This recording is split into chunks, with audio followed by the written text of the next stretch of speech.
a pas de terre plus isolée au monde, l'île de Pâques. On pensait jusqu'à présent que les Rapa Nui, le peuple de cette minuscule île du Pacifique, s'étaient entretués jusqu'au dernier pour leur subsistance, il y a environ 300 ans. Mais de récentes découvertes invalident aujourd'hui ce scénario.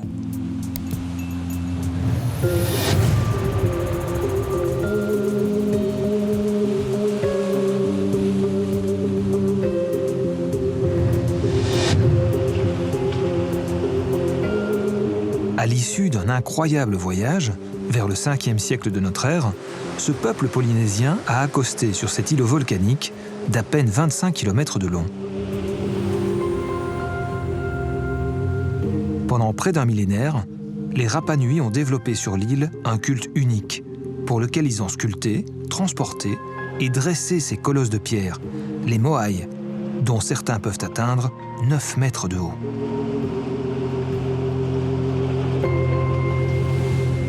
La population des Rapa Nui n'a cessé de croître et de déboiser pour gagner des terres arables. Un désastre écologique à l'échelle de l'île qui, pensait-on, avait entraîné leur disparition.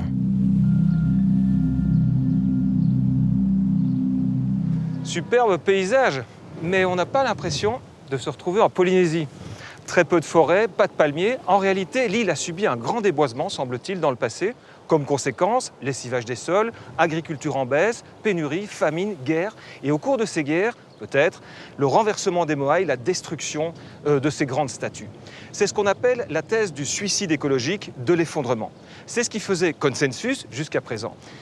Un de mes collègues et amis, Nicolas Coe, archéologue belge, est venu sur l'île de Pâques pour mener l'enquête à nouveau. Et les résultats auxquels il a abouti donnent une version de l'histoire totalement différente.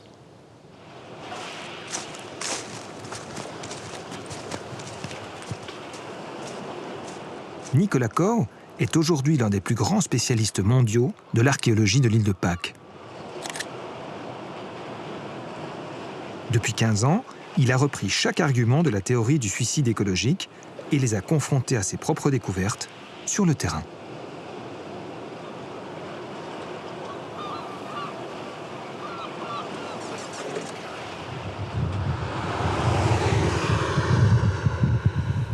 Toi, Nicolas, cette idée comme ça, largement acceptée, consensuelle, du suicide écologique, quand tu es arrivé ici, qu'est-ce que tu en as pensé ?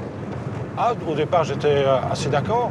L'idée était tout à fait intelligente et c'était une possibilité d'explication de tout ce qui s'est passé à l'île de Pâques. Mais on a trouvé des tas de choses à travers nos fouilles qui ne correspondaient plus du tout à cette idée. Donc on a dû démonter cette idée. Pourtant, quand on voit un paysage comme ça, on a du mal à imaginer qu'il n'y a pas eu de déboisement.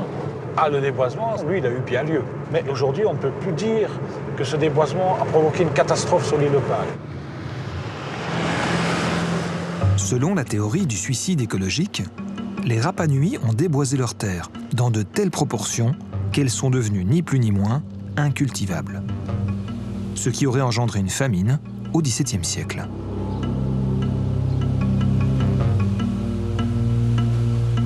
Or, Nicolas a mis en évidence les traces d'une intense activité agricole datée de la même époque. Il a fouillé des villages d'agriculteurs comme celui-ci. C'est ce qu'on appelle une are paenga. Are, c'est la maison en polynésien.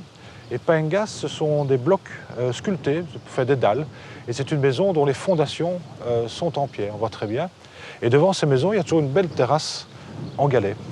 Avec, on voit ici dans l'axe, et deux petits blocs de paenga, are paenga, deux petits blocs qui marquent le petit couloir d'accès des maisons. Il fallait rentrer à quatre pattes, voilà, c'était le principe. Donc eux rentraient par là, nous on peut éventuellement passer par là. Alors aujourd'hui, on va rentrer par le côté qui était fermé, mais ça nous permet de très bien voir la forme elliptique de ces maisons. Et avec, regarde, toute une série de petits trous qui ont été perforés dans les dalles de basalte. Et ces petits trous permettaient de faire une armature en bois pour faire une voûte. Et on attachait, en enfonçant la base de cette voûte qui fermait complètement l'habitat. Et le tout était recouvert de végétaux pour rendre ça tout à fait imperméable et habitable. Mais c'est des dortoirs. Hein, c'est un oui, dortoir, c'est parce que j'allais dire, voilà. parce que c'est très étroit en fait. Oui, On ne peut pas vraiment vivre ici à l'intérieur. On ne vit pas à l'intérieur, on vient dormir ici. Et bon, on n'a pas la même intimité que chez nous, donc c'est un dortoir communautaire pour une famille élargie. Cette maison pouvait abriter plusieurs dizaines de personnes. Le plus surprenant, c'est ce que les archéologues ont découvert, juste à côté. En fouillant dans ce champ, ils ont compris que pour faire face au déboisement, les Rapa-Nui avaient mis au point une technique agricole insolite. C'est vraiment étonnant, mais ici, c'est un champ. Alors, pour nous, ce n'est pas un champ parce que c'est rempli de cailloux. On se dit, mon Dieu, il faudrait tout dégager ici pour cultiver quelque chose. Eh bien non, ces cailloux sont volontairement concentrés. C'est un champ. On a même fait des sondages à l'intérieur pour retrouver tous les sols cultivés qui sont maintenant en partie enfouis. C'est vraiment de l'agriculture. On va voir de plus près? D'accord.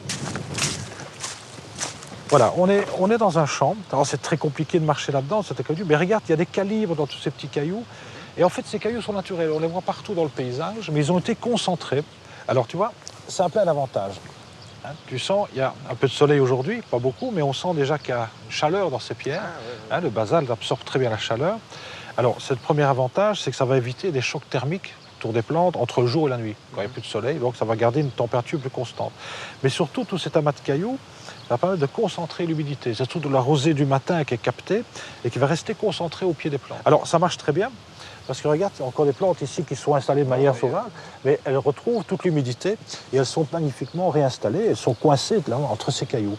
Et le dernier avantage, qui est extrêmement important aussi, hein, le premier, c'est la température, le deuxième, c'est garder l'humidité, et le troisième, c'est que ces champs de cailloux, évidemment, remplacent la forêt pour empêcher l'érosion. Ça veut dire que même s'il y a eu un déboisement, ça ne signifie pas pour autant qu'ils n'avaient plus de ressources. Au contraire, il y a une résilience formidable, ils ont continué à cultiver. Ces champs de cailloux, on en voit partout sur l'île. Donc il y a eu une intense activité agricole.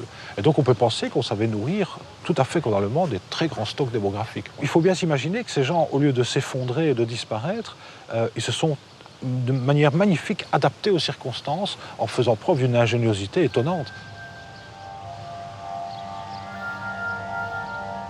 En étudiant les pollens contenus dans le sol, les scientifiques ont pu reconstituer virtuellement ces champs.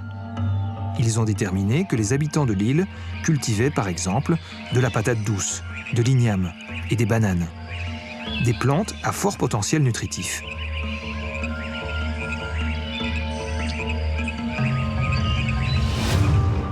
Pour étayer cette hypothèse, l'anthropologue Caroline Paulet, qui travaille avec Nicolas, a étudié à Bruxelles plusieurs dizaines de crânes, datés du XVIIIe siècle, retrouvés sur l'île de Pâques.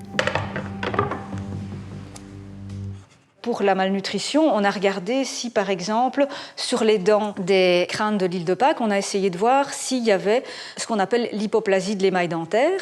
Ce sont des lignes d'arrêt de croissance de l'émail. En fait, à un certain moment, comme l'individu est mal nourri, l'émail est moins épais et on peut voir ces lignes. Eh bien, nous avons observé cet indicateur à l'île de Pâques, mais dans des proportions qui sont tout à fait similaires à celles observées dans d'autres îles polynésiennes. La conclusion des recherches, c'est que d'un point de vue du squelette, on n'a pas de preuve qu'il y a eu vraiment des événements de malnutrition, de famine catastrophique à l'île de Pâques. La thèse du suicide écologique vacille. Les Rapa-Nui ne se seraient pas entretués pour leur subsistance. Mais une guerre fratricide aurait-elle tout de même entraîné la destruction de cette civilisation ?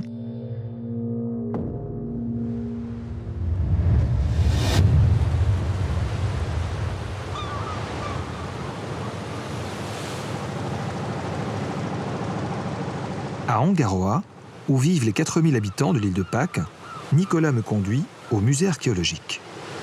Il renferme de nombreux artefacts que les archéologues prenaient jusqu'à présent pour des pointes de lance, des armes de guerre.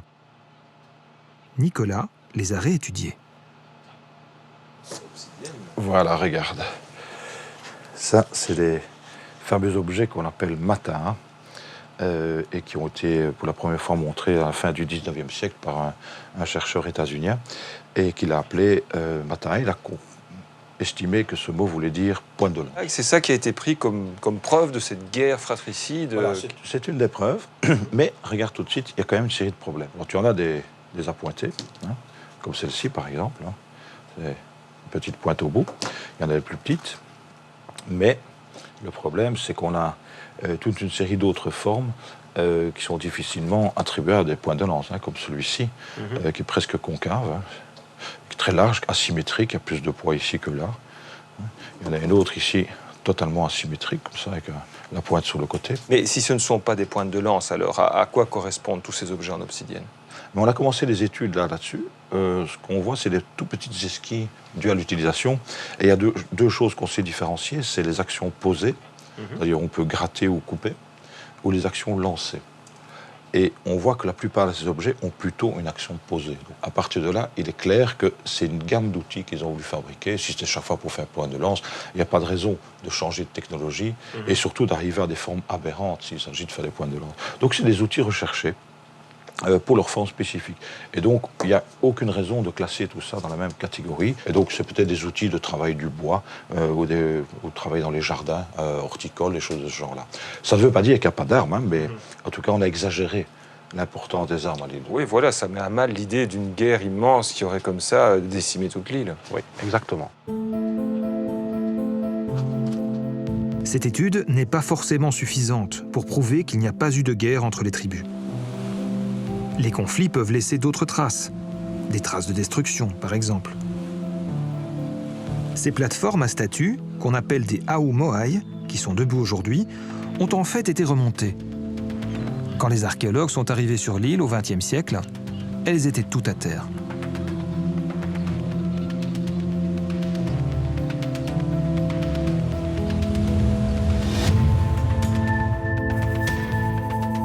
Ces centaines de statues installées sur les rivages étaient hautement symboliques pour les tribus Rapa Nui. Elles représentaient les ancêtres divinisés et étaient dressées dos à la mer, face au village, pour les protéger.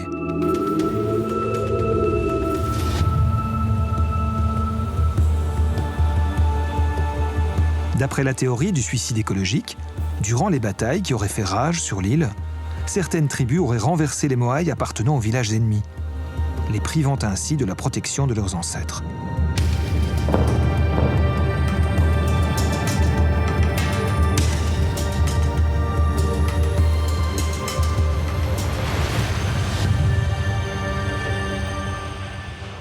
Ce qui expliquerait leur état aujourd'hui.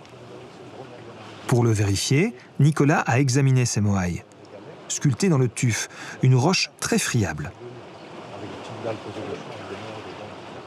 Ils sont étonnamment intacts, en une seule pièce.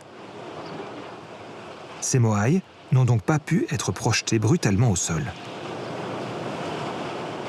Si elles avaient été basculées littéralement, vu cette matière fragile, il y aurait eu des morceaux de Moai partout. On aurait un éparpillement, on aurait le nez écrasé. Alors regarde bien, on voit le front qui est intact, tout ça est complet.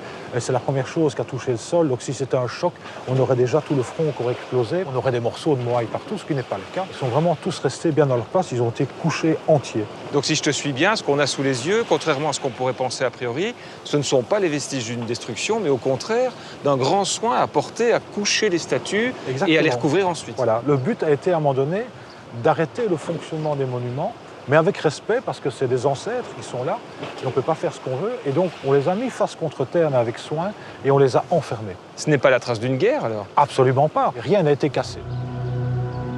Pourquoi ces Moai ont-ils été intentionnellement couchés? Cela a-t-il un rapport avec la fin de la civilisation des Rapa Nui? Pour le comprendre, Nicolas me conduit au volcan Rano Raraku.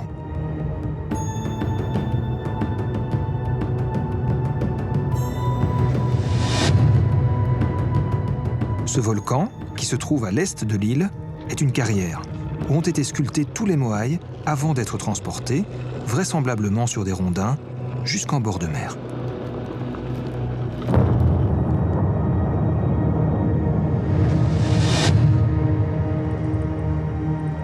Sur les flancs du volcan, des dizaines de Moai sont étrangement positionnés, comme s'ils avaient été abandonnés en cours de route, et que l'érosion du volcan les avait alors en partie recouverts.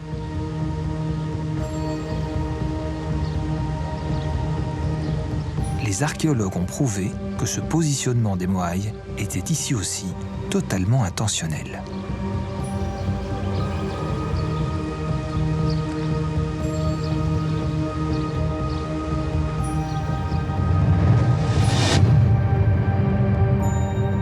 Les fouilles menées sur le volcan ont en effet démontré que ces statues n'ont pas seulement une tête, mais aussi un corps entier, enfoui à plusieurs mètres de profondeur.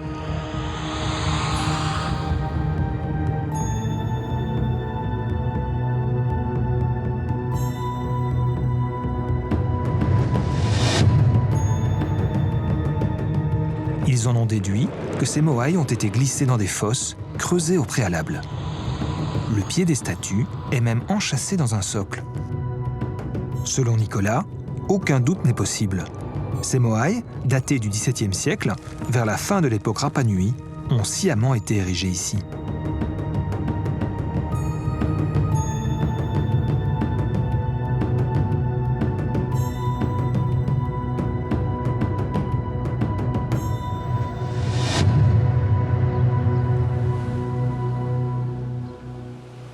Il y a un autre phénomène qui nous permet de comprendre tout ça aussi, c'est que le tuf change très rapidement de couleur une fois qu'il est exposé aux intempéries.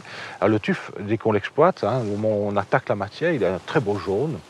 Et dès qu'il est exposé aux intempéries, il devient de cette couleur foncée, grisâtre. Et lorsqu'on a fouillé ces statues, on s'est rendu compte que tout le bas de la statue était toujours de ce beau jaune et aucune trace de l'activité de l'eau de pluie. Et donc elles ont été enfermées en un temps, en une fois. Et immédiatement après avoir été sculptées. Il y a même pas une gradation. S'il y avait érosion, par exemple, on verrait la base beaucoup mieux conservée, et puis un peu plus haut, un peu moins. Et au fur et à mesure qu'on monte, on aurait de plus en plus de dégradation. Là, non, il y a une ligne parfaite, parfaitement conservée, exposée aux intempéries. Donc depuis le début, on les a sculptés en pensant on va les enterrer à cet endroit, en tout cas en partie. Oui, exactement. Cette découverte a longtemps intrigué les archéologues.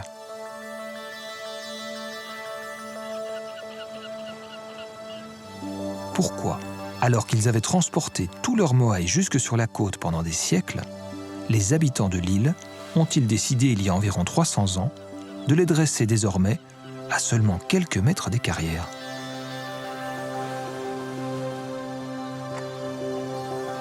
Il semblerait ici que les Rapa Nui aient voulu signifier quelque chose. Un peu plus haut, sur le volcan, des statues ont permis à Nicolas de comprendre. À première vue, on pourrait croire que ces statues sont inachevées. La situation est tout à fait absurde. La toute grande qui est là, le corps est à peine esquissé, la tête est déjà très bien dégagée, mais elle est contre une falaise, au pied d'une falaise, qui est un ancien front de taille de carrière. Et si on voulait la terminer, il faudrait vraiment tourner tout autour et creuser dans cette falaise. Et alors, pourquoi, faisant cette grande statue, a-t-on commencé une autre juste ici devant? S'il s'agissait vraiment de détacher une statue pour l'emporter, on ne ferait pas toutes ces statues en même temps. Et donc, il faut bien comprendre que ceci n'est pas une statue inachevée, c'est vraiment une statue inachevable. Et si on veut continuer à extraire du tuf maintenant, il faudrait détruire ces figures inachevables. Et je pense que dans le cadre des sociétés traditionnelles polynésiennes, détruire une figure humaine est habitée, elle a une force, elle a du mana, détruire une figure humaine est de l'ordre de l'impossible. Et donc, on a un nouveau but lorsqu'on a taillé ça. On ne veut plus extraire des statues du volcan, mais occuper toutes les anciennes carrières et des figures qui deviennent comme un art de la paroi. Certains autres moailles gigantesques, de près de 20 mètres de long, sont totalement intransportables, étant donné la fragilité de la roche. Il y en a un dans chaque front de taille. Comme si l'on avait voulu utiliser tout le tuf disponible pour empêcher la création de nouvelles statues.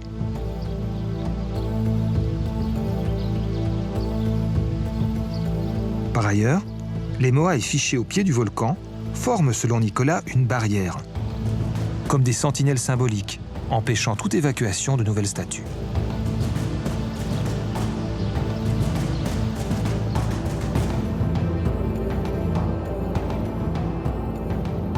Nicolas a identifié une seconde barrière de ce type, à l'intérieur même du cratère.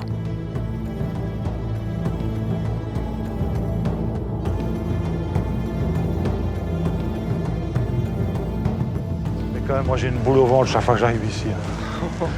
C'est un miracle. C'est un écrin hors du commun, quoi.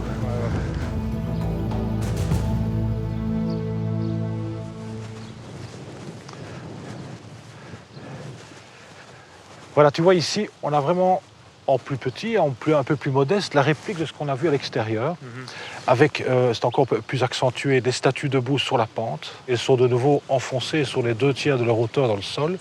Et on voit aussi les petites carrières derrière, avec des statues ébauchées et pour la plupart non achevables. Mais dis-moi Nicolas, si maintenant on met tout ça bout à bout, comment est-ce que toi tu interprètes tout ça alors maintenant? Très clairement, c'est ce que j'ai appelé, on a mis un tabou sur les carrières. Un C'est-à-dire tabou, un un interdit. C'est un Ah mot ouais. polynésien que nous connaissons tous, mais ça vient bien du polynésien. Alors ici, il y a un tabou sur l'activité ancienne, le tabou sur l'exploitation de la carrière. On a tout fait pour fermer cette carrière. Des figures inachevables devant les frontailles, une barrière en contrebas de statues debout. Et donc on a vraiment scellé la possibilité d'exploiter le volcan. Et c'est une époque où on change de valeur à l'île de Pâques. Très clairement, les valeurs anciennes commencent à perdre de l'intérêt. Et donc, ils se sont acharnés à fermer tout ce qui représentait les valeurs anciennes. Et on ne fera plus de statues ni ici ni ailleurs. Exactement. Vers la fin du XVIIe siècle, les habitants de l'île auraient donc posé un tabou sur leur culte. Mais cela ne signifie pas la fin de leur civilisation. Nicolas pense qu'ils ont juste changé de Dieu. C'est ce qu'il a compris en retrouvant un peu partout dans l'île des représentations comme celle-ci. Il s'agit d'une divinité polynésienne nommée Makemake. D'après les datations des archéologues, les Rapa Nui ont gravé ces figures précisément à l'époque de la fin des Moaïs. C'est vraiment dans cette nouvelle phase de l'histoire de l'île de Pâques avec le dieu Makemake. Tu en vois un ici, un là. On voit très bien les petites cupules des yeux, le nez qui est dessiné, son visage avec le front assez massif et la barbichette. C'est ce qu'on appelle du champ levé, c'est-à-dire qu'on enlève surtout de la matière autour pour garder le dessin. Et ici, apparemment, on a été rappelé un dieu créateur. C'est sans doute pas une création du moment, mais on lui a donné tout à coup un nouveau rôle. On l'a rappelé, si tu veux, pour lui redonner quelque chose à faire, à gérer la société, alors qu'au même moment, on commence à démonter tous les monuments et à tout fermer des valeurs traditionnelles. Donc c'est comme si les ancêtres reçoivent leur congé et on réappelle une autre valeur. Donc on a ici en quelque sorte le témoignage pétrifié d'une transition. Là où on honorait principalement les ancêtres sous forme de Moai, là, maintenant tout le monde va vénérer le grand dieu Makemake. Makemake qu'on va commencer à représenter partout. Et le Makemake toujours en 2 dimensions et les Moai c'était beaucoup plus spectaculaire. Cette transition spirituelle a révolutionné le mode de vie ancestral des Rapa Nui.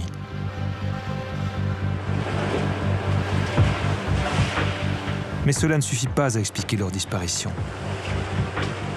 Alors qu'ils sont en pleine mutation, un autre événement va tout bouleverser. L'arrivée des Européens sur l'île de Pâques.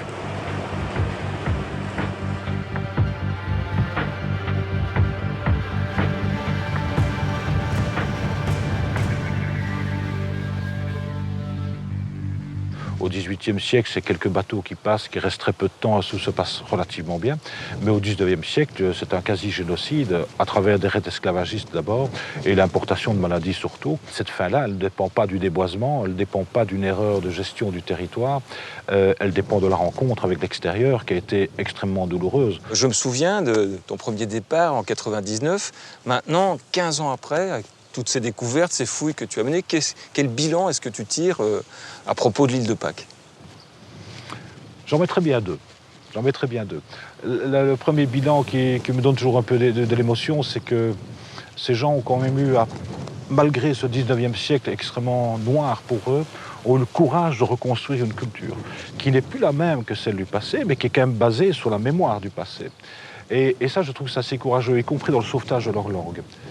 C'est impressionnant. Et par contre, d'un point de vue plus en rapport avec mes recherches, je dirais qu'on a souvent bien tort de faire des leçons avec l'histoire, puisque les leçons de l'histoire, c'est toujours mettre nos valeurs dans le passé et interpréter le passé à cette échelle-là, ce qui n'est pas extrêmement glorieux. Alors on a fait une leçon avec l'île de Pâques en disant « Regardez ce qu'ils font de leur île », et ça a mené à une catastrophe, et regardez ce que nous faisons aujourd'hui avec la planète, donc il serait le mauvais exemple. En réalité, avec tous les travaux que nous avons faits, moi et tant d'autres, on constate que au lieu d'avoir une destruction de leur monde suite à ce déboisement, suite à ce changement d'environnement, ils ont réussi à s'adapter. Et si on devait vraiment faire une leçon de l'histoire, regardez, ces Rapa Nui se sont retrouvés dans un environnement beaucoup plus compliqué, et pourtant, ils se sont adaptés. À méditer.